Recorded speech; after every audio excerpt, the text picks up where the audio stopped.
সজনা ফুলৰ ভাজি বনাবলৈ মই এইখিনি সজনা ফুল লৈছো ফুলখিনি ভালকৈ ধুই এনেকৈ খৰাহিত টুকি ললো আৰু মই লৈছো এটা আলু সৰু আলু এটা এনেকৈ কাটি লৈছো আৰু অলপমান নহৰু থেতেলিয়াই লৈছো আৰু মই লৈছো এটা ৰঙা পকা জলকীয়া আৰু এটা ডিম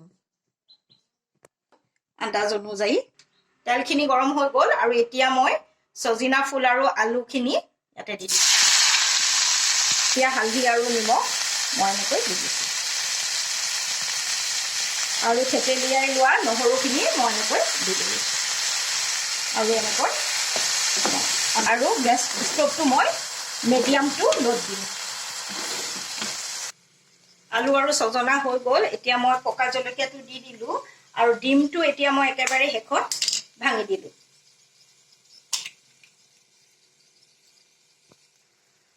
এতিয়া এনেকৈ ডিমটো দি লৰাই দিলো কণী দি বনোৱা সজনা ফুলৰ ভাজি ৰেডি হৈ গ'ল এতিয়া অকমান খাই চাওঁ দেই